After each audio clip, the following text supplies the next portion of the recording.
Okay, jadi kita biasanya mengakses ataupun mengenal pasti siapa sebenarnya berisiko ni berasaskan satu questionnaire ataupun soalan-soalan yang kita panggil Stop Bang Questionnaire STOP BANG Stop Bang Questionnaire. Jadi S tu adalah snoring maksudnya kalau orang itu berdengkur maksudnya dia memang antara berisiko untuk mendapat masalah apnea tidur ini.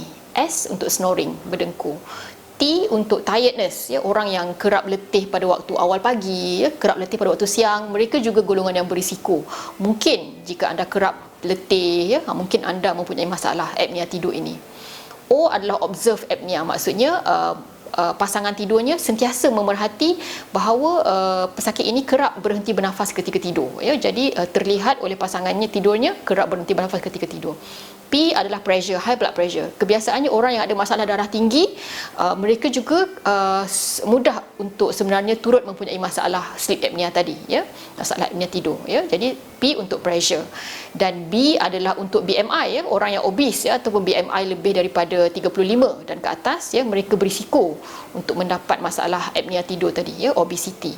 Dan bang, jadi age, umur lebih daripada 50 tahun berisiko tinggi untuk mendapat apnea tidur ini, dan N, neck circumference, mempunyai ukulilit leher yang tebal, maksudnya yang tebal lebih daripada 40 cm, berisiko tinggi untuk mendapat apnea tidur ini, dan G, gender, golongan lelaki didapati mempunyai risiko yang lebih tinggi untuk mendapat masalah tidur tadi, apnea tidur.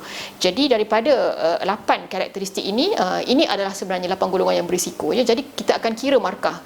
Kalau soalan-soalan daripada 8 tadi kebanyakannya adalah ya, kalau 5 soalan dijawab ya, maksudnya dia adalah sangat berisiko tinggi, 3 hingga 5 berisiko untuk mendapat penyakit apnea tidur ini tadi.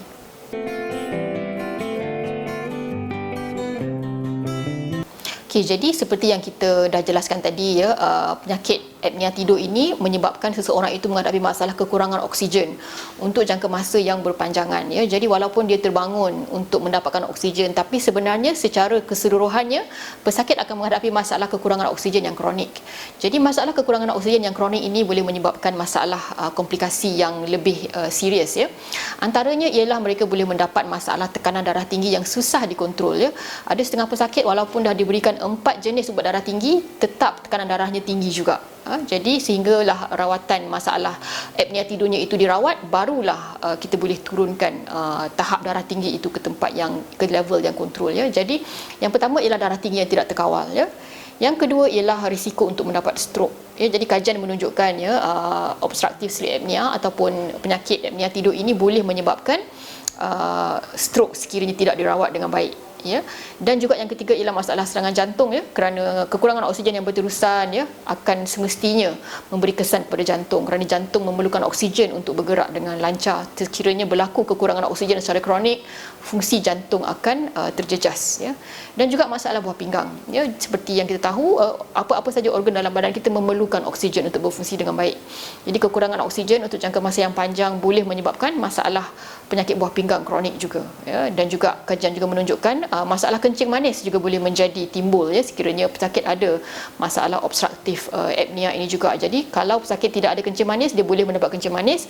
Sekiranya pesakit sudah pun ada masalah kencing manis, maka masalah kencing manisnya akan lebih sukar untuk dikawal dengan adanya penyakit sleep apnea yang tidak dikawal ini.